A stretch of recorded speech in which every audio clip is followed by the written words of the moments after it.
Hey, if I'm going to do this walk in the town thing, I'm going to need a good lunch. I haven't had breakfast yet either, so this will be slunch, I guess, or, well, brunch, I guess is what it'll be. So, I got my corkscrew pasta. One lesson I've learned from living the way I'm living right now is that don't leave your pasta, if you're living in a camper in the wintertime and everything like I am, don't leave your pasta in the original plastic bags that it comes in from the store because it'll mold.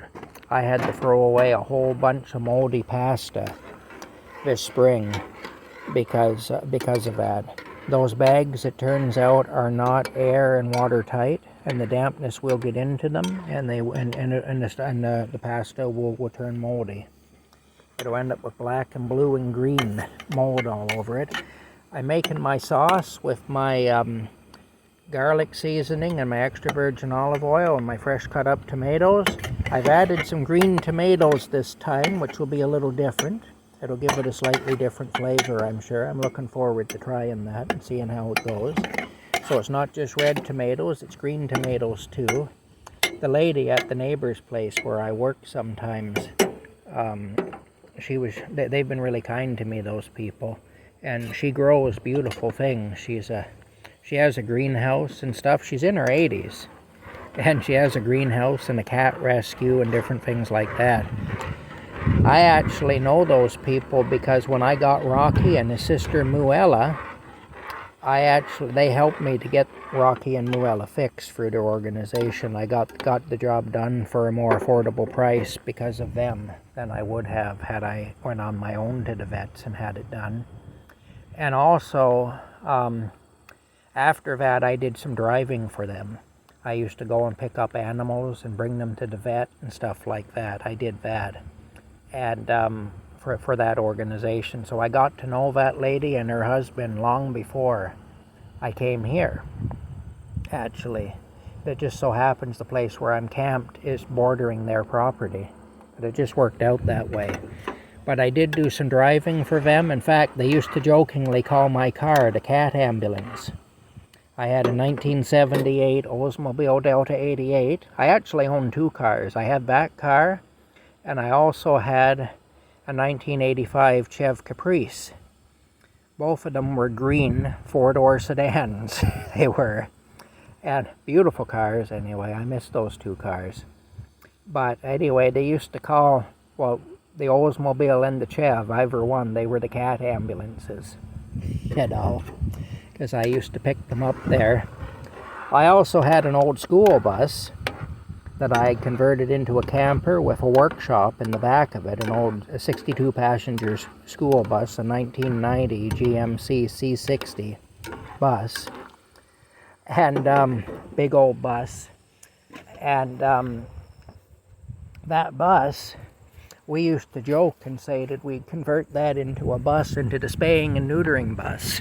It was kind of a running joke, you know, that we'd do that anyway. They'd all have to get on the bus to go and get spayed or neutered, you know.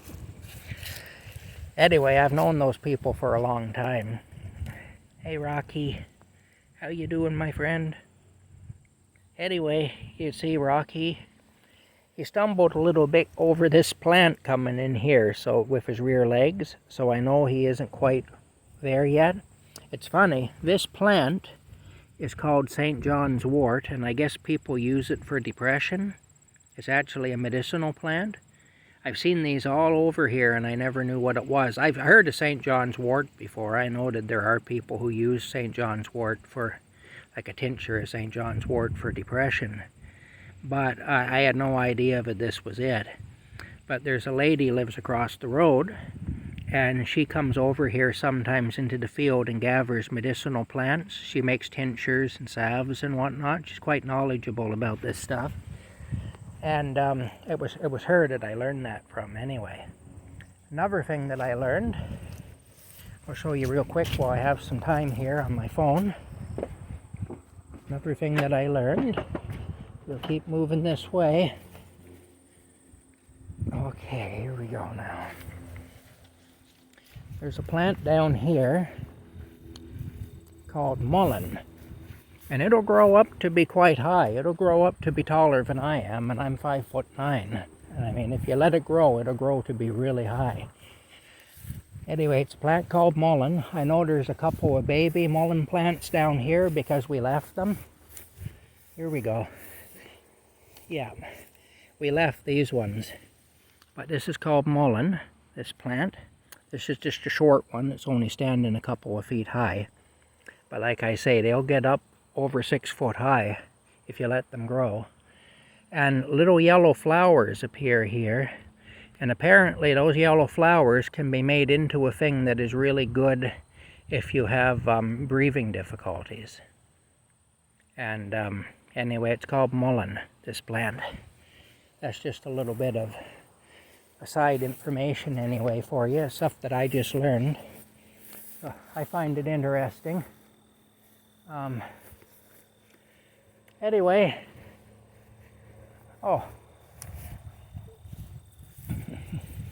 I also learned that these pretty yellow flowers that I like so much, these ones back here, you can see there's trees growing up now through my brush pile, that these are a kind of a sunflower. See, these are dying now, you can tell. There's one there that's still in decent enough shape that you get the idea. I've shown them on my videos a few times. They're referred to as a kind of a sunflower anyway. I can't remember now just what exactly what the name exactly is, but they're a type of a sunflower. They're not a sunflower though, like what we normally think of as a sunflower with the the big ones with the seeds and whatnot. They're not like that, but they're still called a sunflower, I guess, of some sort. I can't remember the full name now, but the people I'm working for, they have them over there, and I figured that lady would know if anybody would, so I asked her about them, and she told me that that they're a type of sunflower anyway. Might be perennial sunflower or something like that anyway, but don't quote me on the first part because I can't really remember. But they're a specific type of a sunflower anyway. But yeah, alrighty, there we go. They're quite pretty. They're a weed, but they're quite a beautiful weed. Not all weeds are ugly, And as you can see, too, from what I just shared with you, some weeds are even quite useful, Anyway, that lady, she comes over every so often and walks through the field, and I've went with her a few times, too, and we've just went around and looked, because the thing is, I don't know what the stuff is, but when I see it, I'll know if there's patches of it growing on the property, I'll remember where I saw it. So if she shows me some, I can say, oh, you know what, there's a whole bunch of that growing over that way, or whatever, I can do that. So I don't really know about the stuff, but I do recognize when I see. So if she shows me something and tells me that's what she's looking for, oftentimes I'll know where it is. It's just that I won't have known what it was, is how, I won't have recognized the value of it or whatever, or what it was. There we go. We'll put this on here. Turn the heat down so we don't scorch it up. There we go. We've got to turn the heat down a little more. Okay, now. There we go. We just turned the heat down.